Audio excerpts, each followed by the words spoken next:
तुमच्या सर्वांचं आजच्या कार्यक्रमामध्ये स्वागत करते. ऑक्टोबर हा ब्रेस्ट कॅन्सर अवेअरनेस महिना म्हणून साजरा केला जातो. या महिन्यात ब्रेस्ट कॅन्सरबद्दल जनजागृती वाढवण्यासाठी लवकर निदानाचं महत्त्व आणि उपचारांचे विविध पर्याय याबद्दल सर्वत्र माहिती दिली जाते. आजचा हा कार्यक्रम आपल्या सर्वांसाठी खूप विशेष आहे. ब्रेस्ट कॅन्सरचा अनुभव घेतलेल्या आपल्यासाठी हा एक असा क्षण आहे जिथे आपण सगळेजण एकत्र आलो आहे अनुभव शेअर करण्यासाठी, प्रेरणा घेण्यासाठी आणि या प्रवासात एकमेकांना आधार देण्यासाठी. मी सुमित शाह सरांना विनंती करते की त्यांनी आपलं मनोगत व्यक्त करावं. सर्वप्रथम मी सर्वांचे आभार मानतो की आपण वेळेत वेळ काढून इथं आलात. ही अत्यंत गरजेची गोष्ट आहे, कारण जर इथं आपण बघितलं तर काही पेशंट्स हे 10 वर्षापेक्षा जास्त बरे झालेले आहेत, काही पेशंट 2-3 वर्ष झालेले आहेत, काही पेशंट 5-6 वर्ष झालेले आहेत. असे सगळे जे पेशंट्स असतात म्हणजे हे माझ्यासाठीच गौरवास्पद आहे की काही पेशंट्सची ट्रीटमेंट केली आणि आज 10 वर्ष झाले ते पूर्ण बरे आहेत आणि ते क्युअर झालेले आहेत. मला आठवतंय चव्हाण मॅडम सगळ्यात मागं बसलेले आहेत, पण त्या one of the very few patients आहेत. म्हणजे मी सुरुवात ज्यावेळेस 2000 माझ्यामध्ये 13च्या आसपास 14ला प्रॅक्टिस केली होती आणि त्या पहिल्या ज्या काही 10-12 पेशंट्स मी ऑपरेशन केलेले आहेत त्यातल्या त्या पहिल्या पेशंट आहेत. गॅदरिंग ऑफ स्ट्रेंथ जे म्हणलेलं आहे त्याचं थीमच ही आहे की ज्यावेळेस सगळे कंबाईन एकत्र येतात आणि जी स्ट्रेंथ दिसते ती एका इंडिव्हिज्युअल व्यक्ती किंवा माणसापेक्षा ती खूप जास्त असते आणि हीच ताकद पुढे जे पेशंट असतात त्यांना नवीन उत्साह देते आणि त्यांनाही ती ताकद पास ऑन केली जाते की बाबा आपणही ह्याच्यातून बरे होऊ शकू आणि आपणही एक दिवस असंच 5 वर्ष 10 वर्षानंतर कुठल्या तर गॅदरिंगमध्ये स्वतःचं मनोगत व्यक्त करू शकू. तर एवढं बोलून मी माझे 2 शब्द संपवतो. नमस्कार, माझं नाव डॉक्टर रेणुका देशपांडे कुलकर्णी.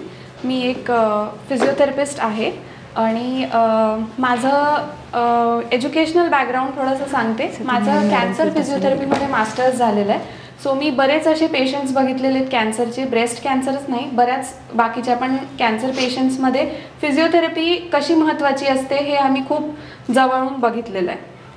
सो असा समज आहे जनरली सगळ्यांमध्येच की कॅन्सर झाल्यानंतर हा आजार आराम करण्यासाठी आराम करायला पाहिजे. हा आजार झाल्यानंतर की पेशंट खूप थकून जातो, पेशंटचं किमोथेरपी सुरू असते, रेडिएशन सुरू असतात, त्याच्यामुळे असा जनरली सगळ्यांनाच असा समज आहे की पेशंटनी आराम करायला पाहिजे. डॉक्टर्सकडनं हे कधीच येत नाही, पण आजूबाजूचे जे आपल्याला सांगणारे आपल्या जवळचे हितचिंतक जे असतात त्यांना बऱ्याच वेळा माहिती नसते ही गोष्ट. त्याच्यामुळे जनरली हे सांगितलं जातं की नाही तुम्हाला कॅन्सर झाला आहे म्हणजे तुम्ही आराम केला पाहिजे, व्यायाम वगैरे काही करू नका, त्यांनी जास्त त्रास होईल, असं काहीही नाही आहे. आता बरेच रिसर्च झालेत, कमीत कमी 10-15 वर्ष झालेत हे रिसर्च सुरू आहेत की फिजिओथेरपी आणि फिजिओथेरपी कॅन्सर म्हणजे फक्त ब्रेस्ट नाही बाकी सगळ्याच कॅन्सरमध्ये खूप महत्त्वाचं आहे. ॲक्च्युली डॉक्टर शोना नाग मॅडम ह्या म्हणजे वन ऑफ द सिनियर नाही तर ते सगळ्यात सिनियर मोस्ट मेडिकल ऑन्कॉलॉजिस्ट आहेत पुण्यातल्या. म्हणजे ज्यावेळेस मी KEM हॉस्पिटल पुणे इथे जनरल सर्जरी शिकत होतो त्यावेळेस सुद्धा त्या कन्सल्टंट म्हणून तिथं यायच्या.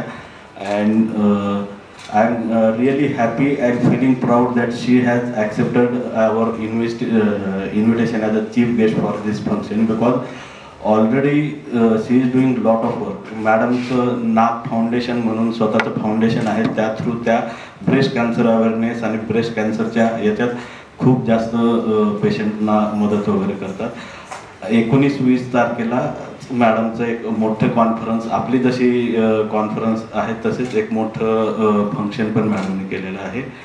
शी is like teacher to me and always mentor to me in a very right way.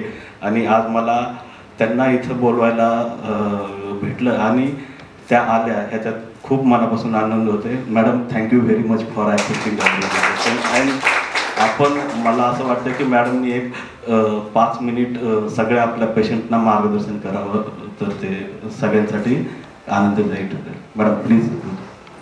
Good afternoon everybody.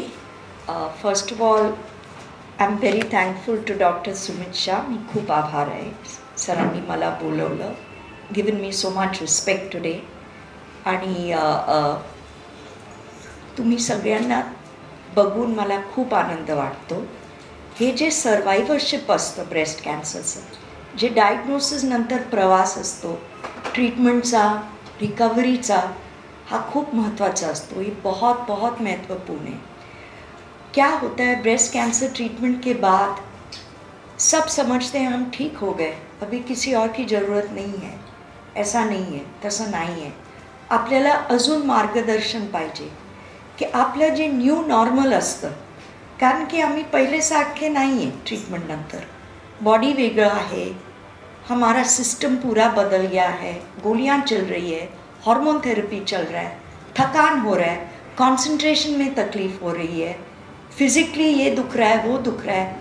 कोई ये बताता नहीं है कि आगे चल के क्या करना है. तो इसके लिए सर्वाइवरशिप बहुत इम्पॉर्टेंट है. आपका रेग्युलर फॉलोअप रहेगा 3 महीने का, 6 महीने का. दरवर्षी तुम्हाला सांगणार आहे की मॅमोग्राफी करा, फॉलोअपला या. परत येण्याचे चान्सेस किती आहे ते कसं कमी करावं. आता काय असतं ना, बायका इंडियामध्ये स्वतःवर जास्त लक्ष देत नाही. ते परिवारचं पाठीमागे डब्बा तयार करा, यांना बघा, त्यांना बघा. मला माहीत आहे, आय एम द सेम. पण तुम्ही स्वतःची काळजी नाही घेतली ना, तर तुम्ही परिवारचं देखभाल कसं करणार. So you are important.